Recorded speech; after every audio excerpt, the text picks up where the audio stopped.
This team is Miami, playing at a much faster pace, much higher, especially on fast breaks. What's kind of the biggest difference that you've seen in them this year? You called it. I mean, this is the fastest I've ever seen a SPO team play. The way they get it out, their pace, make or miss. This is as fast as I've seen them. So, to their credit, they've done a heck of a job doing it. They do it very well. They trust it. They get the ball up the floor. They put pressure on you constantly.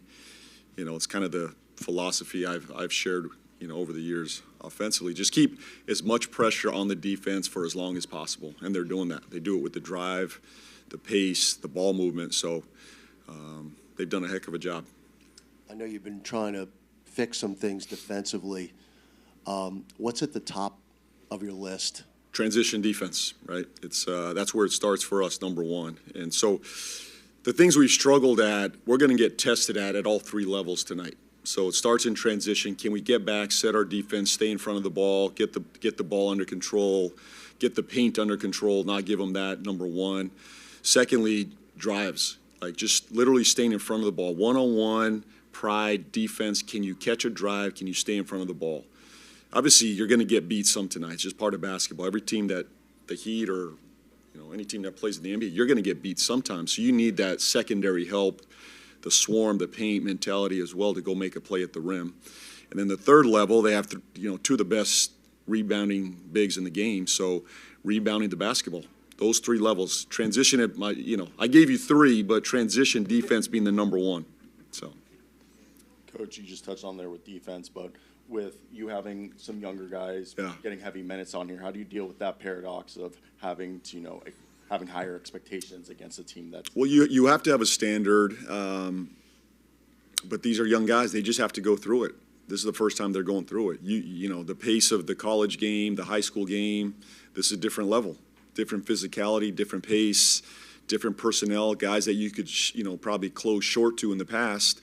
They can shoot it too. They can shoot it, they can drive it, they can rebound, they can run, and they just have to go through it. These are the learning curves. I've experienced this with a young team, back to my Charlotte days, very similar group, that, a young group that's learning how to guard. You got some veterans mixed in there. Hold them accountable to a standard. And I think the thing I've learned from my Charlotte days to today is keeping it as simple as possible for young players. Not overwhelming them with too many schemes or coverages. It's simply about sprinting back, getting in front of the ball, guarding the ball, and then we're living in some very basic pick and roll coverages. We're not trying to get too complicated. So, and you try to hold them to a standard, hold them accountable, show them film. There takes a lot of, attention and detail to that. But, they're sponges and they're trying. Thank you.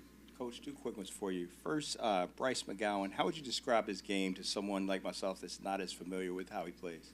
Well, he's a two-way player. He's really grown as a defensive player. He's put weight on.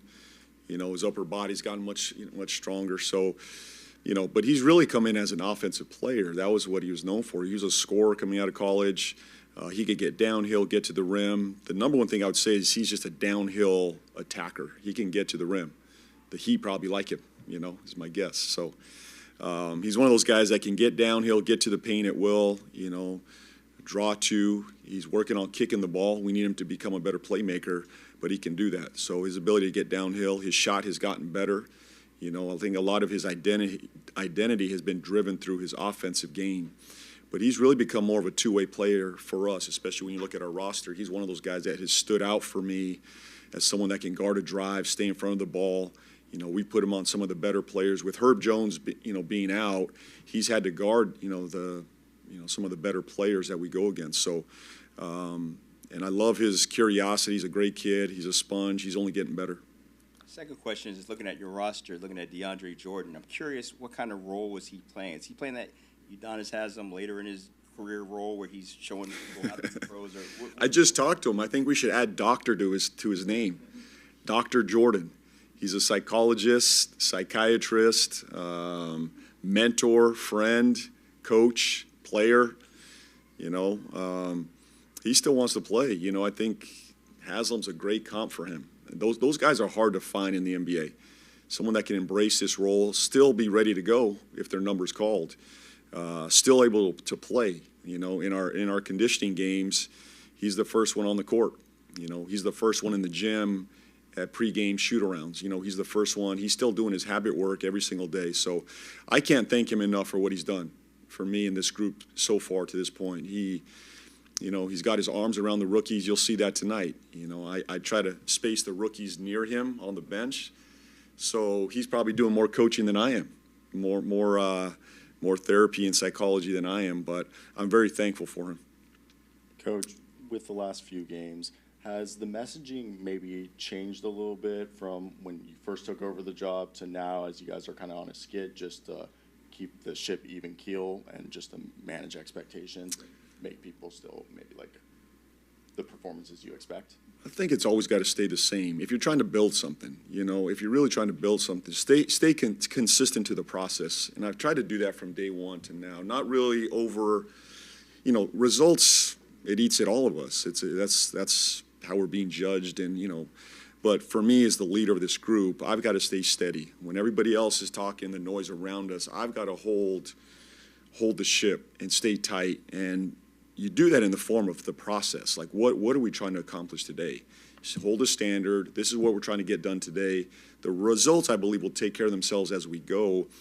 But if you live in this chaos where you're constantly changing expectations and identity and who you are, and you're going to find yourself lost in a lot of ways. You know, even though we're not experiencing the results we want over the last 5 games, if you can stay consistent to the process, what we believe in, what we stand for.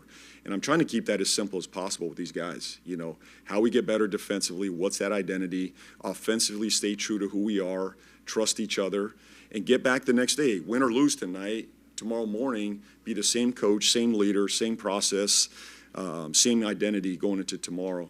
And then you look back after 15, 20, 30 games and you go, we've made some progress. But if you're constantly in flux and changing day to day, game to game, I think you'll look back after 20 or 30 games and go, who are we? And you have nothing left. Let's try to build something out, whether we win or lose. Obviously, the goal is to win, and it always helps when you add a little bit of winning to the mix. So that's the goal. Coach, can you give us an update on the recovery of DeJounte Murray? You know, he's making a lot of progress. You know, he's making a lot of progress. We hope to get him back in our building here soon. He's doing a lot of work, you know, getting ready to get back here. I'd say in the next month we'll have, you know, a little bit more clarity on where he's at, but he's made a lot of progress, significant progress. I think he and, who was it, Tatum? Man, they're I don't know if they're trying to beat each other back to the court or something, but I can't say for sure. You know, it's not, you know, I can't go there. We just don't know until we see him live on the court. You know, that would be the goal, but I can't say for sure. We'll just have to see once he's back in our building, once we get our eyes on him, once he gets on the court, and then it's going to be a collective decision. What's best for DeJounte moving forward, and we'll make that collectively.